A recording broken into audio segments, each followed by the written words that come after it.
Hello and welcome to the Optimize Show. I am David Mammano, your host. Today on the show we have a really special guest. We're doing something a little different. Normally we bring, CEOs, HR directors, etc. of larger companies. Today we have on the show Julie Chapus, who is the executive director of a great non-for-profit in the Rochester, New York area. It's called Miss Julie's School of Cosmetology, and you're going to learn why it's so amazing. And I'm going to give you a very brief overview, and then Julie's going to dig deep. But we've heard a lot lately, and there's been a new movie. What's the movie called? Sound of Freedom. The Sound of Freedom, and there's been a lot of talk and really uncovering this horrible, I don't even know what to call it, but I'll say plague in our country and in the world of human trafficking.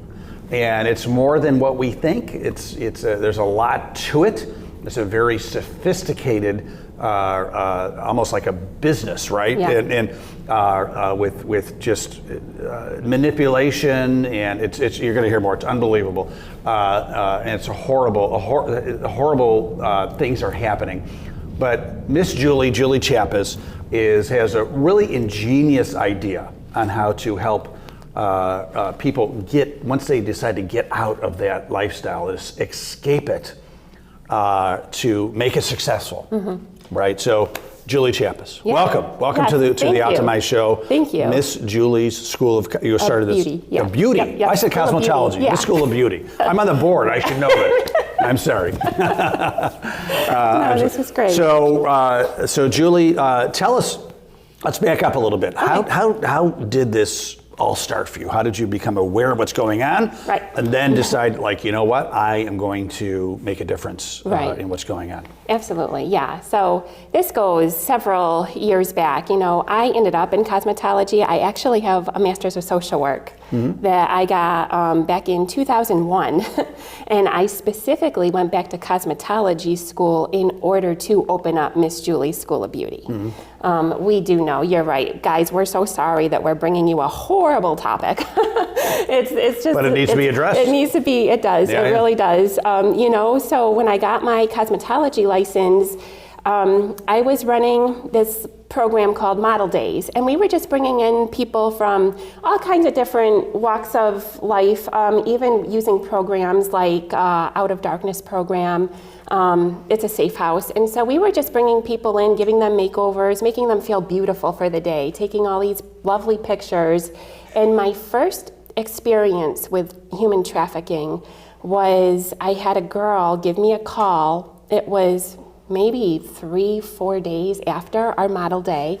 And she said, Miss Julie, I was so embarrassed to tell you when I was there, but I have been homeless. I've been bouncing around from whoever will take me in. And right now I'm out on Avenue D in Rochester, New York.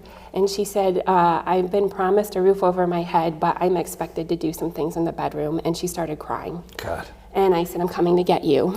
And so instantly I kicked right back in as a social worker. And I'm like, okay, what kind of resources do we have to connect people in emergency situations like this? Well, that led me down a whole rabbit hole, Dave. I mean, going from Angels of Mercy, I was calling that's how I found out about the Out of Darkness program. We were just getting connected with safe houses that are specifically for trafficked people. And I was like, I knew that we needed this school. I knew that was going to happen, but I didn't realize how prevalent human trafficking was right within our little town of Rochester. I had no idea what was going on, and the more I started to research and the more I started speaking with the safe houses and survivors themselves, the more I began to understand and realize this is an epidemic, actually. It's a really big problem. And I don't want to get too far off base here, but I do think that it's relevant, Dave, so I want to bring it up. But, there were a couple gangs in New York City, the Bloods and the Crips, and they just gang life guys. We're going to talk about gangs. Right. You know, and they would sell drugs, and that's how gangs usually, you know, they're criminals. But you get this kind of like family feel, like when you're not accepted at home, if you've been kicked out at a young age because of this, well, we'll accept you here. But there's always a lot of, you know, it's very much like a cult kind of mentality, and there's a lot of psychological brainwashing that goes on. But what they were finding was when you sell drugs, you find a buyer, you sell that drug, and that's kind of limited income, where you have a human being and all of a sudden you can sell this person multiple times in an evening and make a lot more money. And you're driving in a car and you get stopped by the cops with 2 kilos, you're going to jail. Right. You have 2 girls that are nieces going to grandma's. Right. What do you do? Right. Yeah, yeah. So it became when the organized crime kind of got a hold of this and started realizing like, this is better than drugs. Right. Holy crap, like drugs are still involved, of course. We still have a major, you know, drug epidemic as well. Right. So it's a terrible thing to say, but it's another revenue stream. Yeah. You know, for their business, right? It really is, and that's how it kind of became more and more organized when they realized, wow, we can actually sell people and make a lot of money. And you know, you get into a lot of things. Like I don't know how deep you want to go with this, but I know there was a Biederman chart of coercion. That coercion study was done in 1957. It was after the Korean War. What they wanted to do was see why the captors didn't, or the prisoners of war, why they didn't leave, because there was more of them than there were of their captors. And so they could have band together, overtaken the captors, and got the heck out. But that didn't happen. And so a bunch of sociologists and psychologists were interested in why. Yeah. Why wouldn't you want to escape? And it wasn't a matter of why don't you want to escape. It was more of what was going on psychologically for these people. And so what they started doing was looking at the methods that were used in the military. And what they found was, you know, of course there was brute force. You know, there's a lot of beatings, of course. There's a lot of, oh God, I mean, it's horrible. What, torture? You know, there's bad things that happen to you, but there's one piece in here that's called indulgences. And so what the captors would do is come along, and now we're getting into kind of domestic violence kinds of stuff. Like, I hit you way too hard. I never should have beat you the way I did. I'm so sorry. I'm making up for it. Here's a steak dinner. We got a bunch of movies. You pick something. We're just gonna have fun tonight. Party, bring in the beer. I'm never gonna do that to you again. So now you're getting this glimmer of hope where things might change. Maybe this person doesn't actually wanna kill me, and now you become grateful to them that they're sparing your life. And so psychologically, you become all of a sudden almost like their puppet. Whatever he's gonna tell you to do, you're going to do because he spared your life. And he doesn't really want to hurt you, and things are going to change. Well, when they started looking at that, these were the tactics that were used as these prisoners of war. These are military tactics. What they found was human traffickers use the exact same methods. Wow. And so, of course, total brainwashing, manipulation. A young girl. If this works on the military, it's certainly going to work on a naive person. Sure, that's you know, what they do. Absolutely. Yeah. What was the path? So you were a social worker. What made you think about getting into? I was a social worker. So I have, you know, I don't get into a lot of my own personal story, but it was a calling, Dave. It truly was. You know, as a young adult, I was actually groomed and recruited into what I now know was a micro cult. And I actually did have a significant spiritual experience with Jesus. I really did. He broke me free. And when I realized that I was in a cult and he had just the way it all happened, there was support systems in place. When the Lord revealed that to me, I got out of the cult immediately, of course, but then I was like, oh my gosh, like I have so much healing to do myself. But with that freedom, you know, when the Lord really broke me free, he literally showed me this vision of Miss Julie's School of Beauty. And what the voice that I heard was, you're going to help people out of a much worse bondage than you could ever imagine. Yeah. And that's the bondage of human trafficking. And I saw the school. I knew the school needed to open. So that's why I made a beeline for Continental. I went, I got my license. I then worked for 5 years because I knew within the beauty industry, after going to Continental, nobody's going to take you seriously unless you put 5 years behind a chair. Yeah. You have to put your time in. You have to know how to do hair. Nobody's going to listen to you if you don't do this. Right. So I opened up Miss Julie's hair studio. You know, I told my husband, like, I need to work, but I knew I couldn't work for a company because I was doing this to open up a school. Yeah. And when you look at the state website, you guys, welcome to New York State.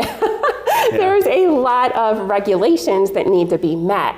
And I knew there was no way I could accomplish everything working on somebody else's time schedule. Yeah. So I was my own boss. I opened up my own salon, I had my own hours, and that way I was able to start ticking off what the state required. So I was Yeah. able to go back after COVID to get my cosmetology instructor license, because that's going to be required when we get our doors open.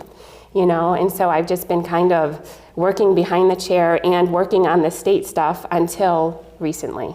Yeah. Thanks to you.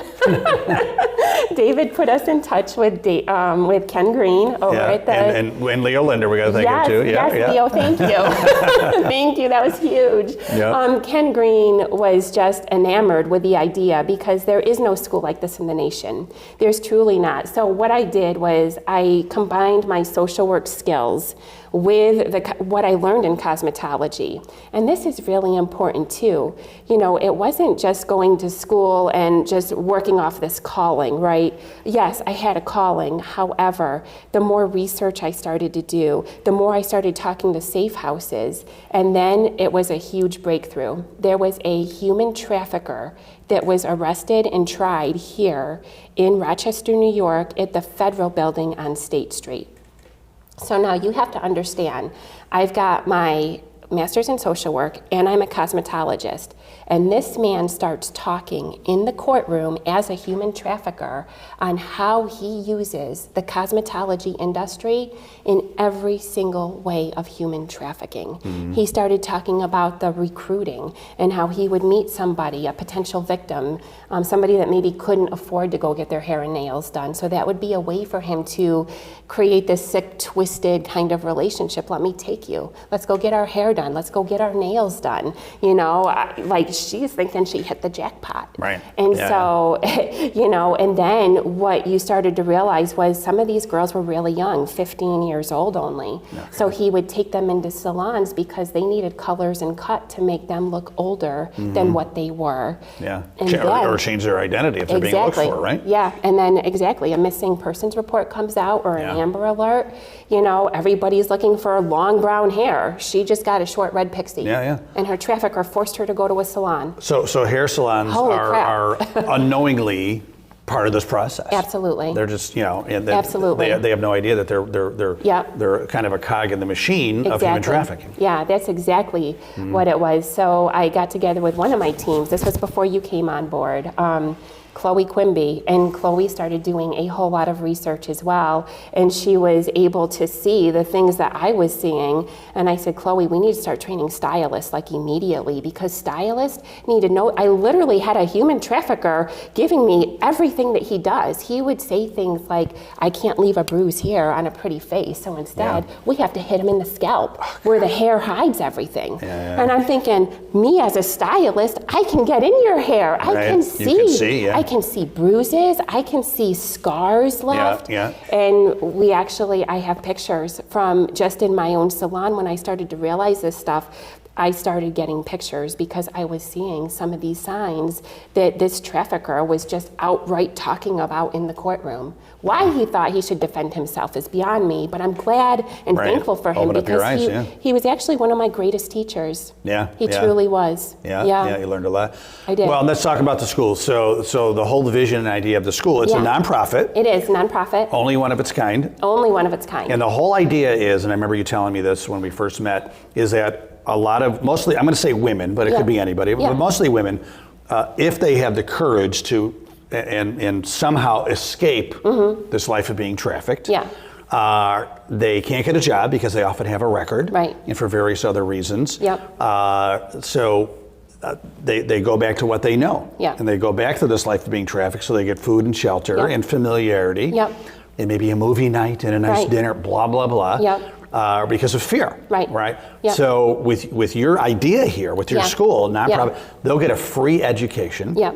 To get their cosmetology license. They can do hair, nails, makeup, etc. Right. They can get a job. Yeah. And they can start Yeah. making an income. Yeah. And start building up their confidence, their self-esteem, their life Right. again. Right? Yeah. So that's really our double prong approach, by training the stylist to know what these red flags are, and then I teach them how do you connect people and have those safe conversations and get them connected to the proper resources that can help them out of that lifestyle. I do that as a social worker all the time. Yeah. So when I really understood, like, the majority of survivors are going to be forced to go into a salon. Yeah.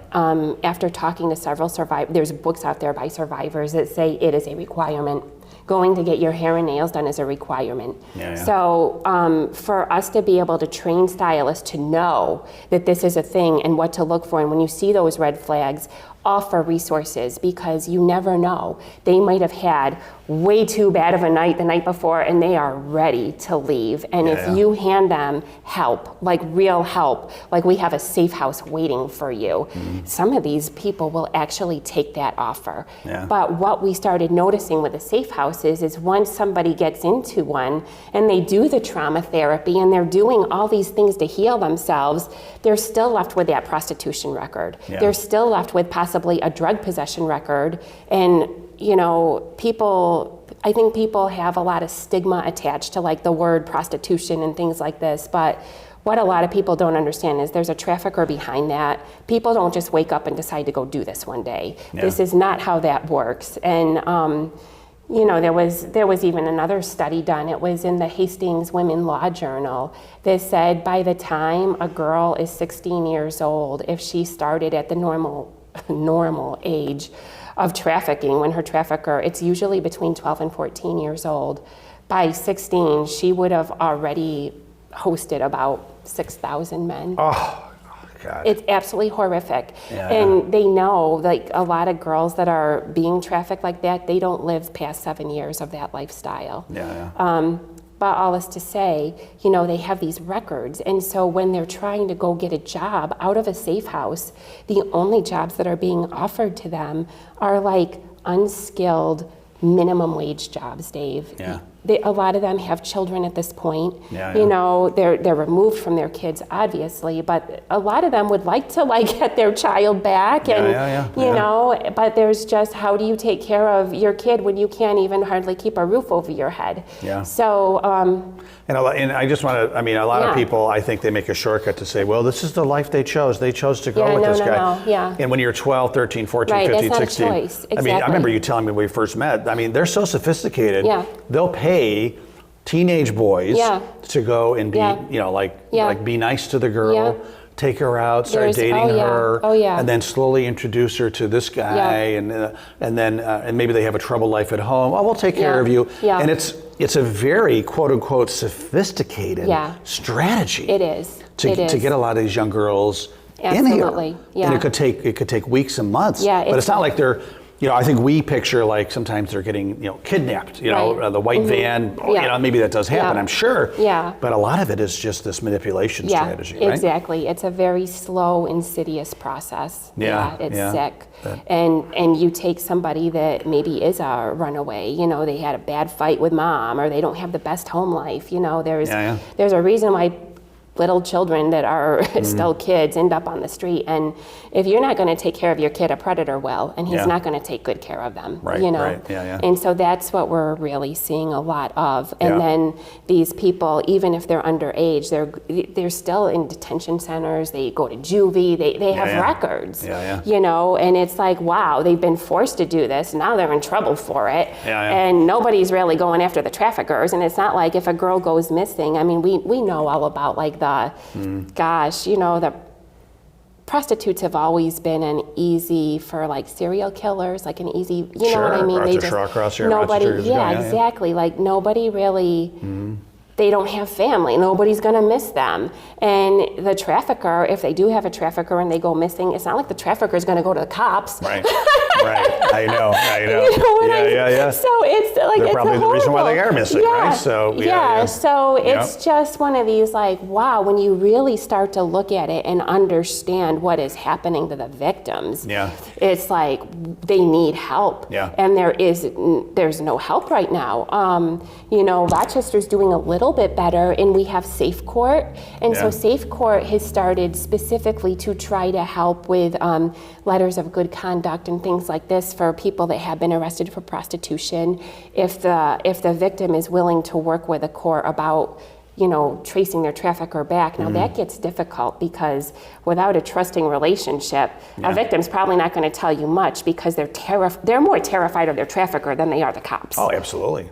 They're for sure. Trauma brainwashed. Exactly. Well, I mean, I want to say thank you for sharing all that. Thank you for doing what you're doing. Yeah. Let's talk about some good news now. Yeah, the good news. The good news is, so Ken Green, who's on this show. Yes. You know, he runs the Sibley Center. He does. And Leo Linder, you were here when I spoke at an event. I told Leo Linder what you're doing, and he goes, you should introduce Julie to Ken Green over at Sibley. I'm like, yeah, that's a great idea. Introduction was made. Ken Green, bless his heart, has given you, and you needed space, right? You needed space to have the school before you could get money from the state. Right.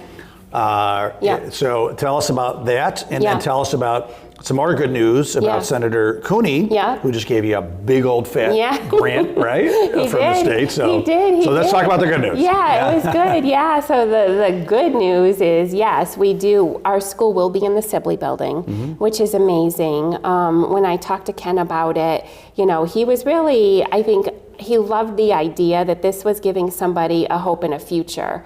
And it's because background checks go away. When the state gives you a license, you can work. There's no questions asked. You don't even have to get into your past if you don't want to. So it really is a fresh start.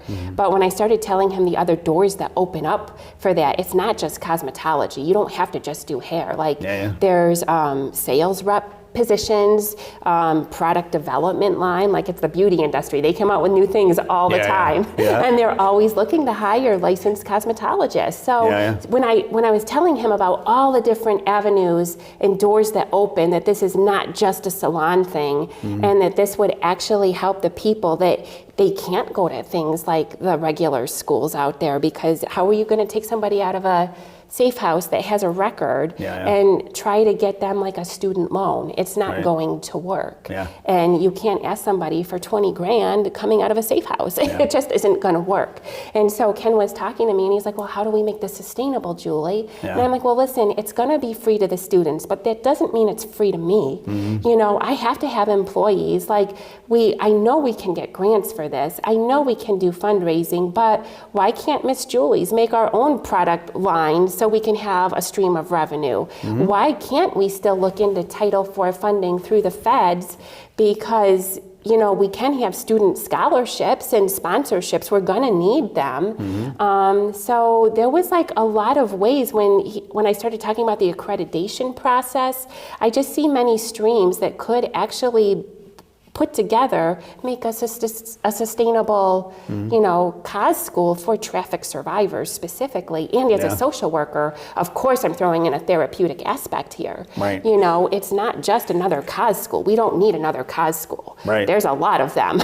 But to have this be so specific and restorative and hope-centered, you know, that's how I've built this program up to be. And so, Ken, he loved everything. And he was like, we're going to give you 3 years, you know, free rent. You have 1 year to raise the $1 million that you need. And he said, I don't want you to feel like, Julie, it's not putting pressure on you. Like if you're close or there's a grant and it's not going to be issued for another 6 months, of course we want to like work with you on that. So he said, I don't want you to feel like, you know, July 31st, 2024, the world just explodes. I don't see Ken giving you the boot. Yeah. So Ken doesn't want to give me the boot. And when the senator found out about this, Senator Cooney, he was like, my gosh, Julie, we want to help you with this build out, but we don't want to come in and do everything. Because if we do that, then the community doesn't feel like they're a part of it. Yeah. And they don't feel like they can get involved. Good point, and yeah. so he said, I really want this to be a community thing because it's affecting our community clearly. Yeah. The fact that we have 12 safe houses dedicated to traffic survivors Right. is pretty horrible. Right. Honestly, like yeah. it kind of makes me sick to my stomach that this school even has to exist. Yeah. It's gross, Dave. Like Yeah. this isn't some dream of mine. Right. Do you know what I mean? Yeah. Oh my Yeah. gosh, but it is a need. It's a necessity. need. Yeah, it's a need. It's yeah. an absolute need. And so, so I still am feeling that pinch and pressure of like, how do we raise $1 million? Yeah. But, Representative Joe Morelli, he would like to have a meeting and come to a site visit. So he wants to see the Great. space. He wants to see what's going on here. Right. And Senator Cooney has actually been talking about, Julie, that your model actually could be like a nationwide model. Absolutely. Like this could be something that could really scale. Yeah, you could quote unquote license franchisees around the country. Yeah. Absolutely. I love it. I Yeah. love that idea. Yeah. Well, so thank you for sharing. Thank you. We could talk for hours I about all the good know. work you're doing. I do want to end this though, if people do want to reach out and help. Yeah. Whether it's time, what do they say? Time, talent, treasure. Right. You need all three, right? Exactly. And what's the best way to reach out and see Yeah. what they could do to be a part of what Right. you're doing, the success that you're going to bring to the table? So our website is great, MissJuliesSchoolOfBeauty.org. And then everything on social media is all Miss Julie School of Beauty. Yeah, We yeah. just did that to make it real easy for Sure. everybody all across the board. Right. Marketing is important. Yeah, absolutely. Yeah. Very good, very good. Yeah, so well, thank excellent. you, I'm Dave. glad I'm on your board, and Thank I you. want to tell everybody we have a mutual friend, Angela Boucher. Yes. And can you meet with my friend Julie? I know you're busy, and you can't join another board, but we at least talked to her about her idea. And I'm like, absolutely. We meet at Spot Coffee. I think 8 minutes into the conversation, I'm like, I'm on your board. Yeah. Okay. So here I am. Here we go.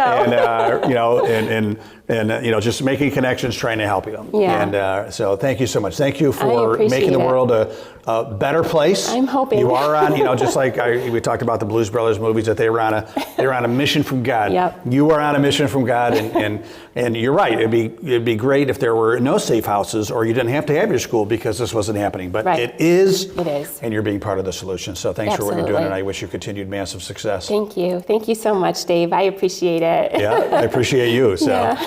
And I appreciate all of you. Thank you for watching another episode of the Optimize Show. Every Wednesday morning, we have a great new episode. Get in touch with Miss Julie. See how you can help her. Like, even if you can't donate, she needs talent. She needs time.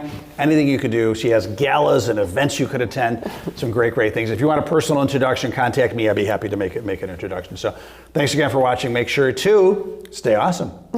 Thanks, guys.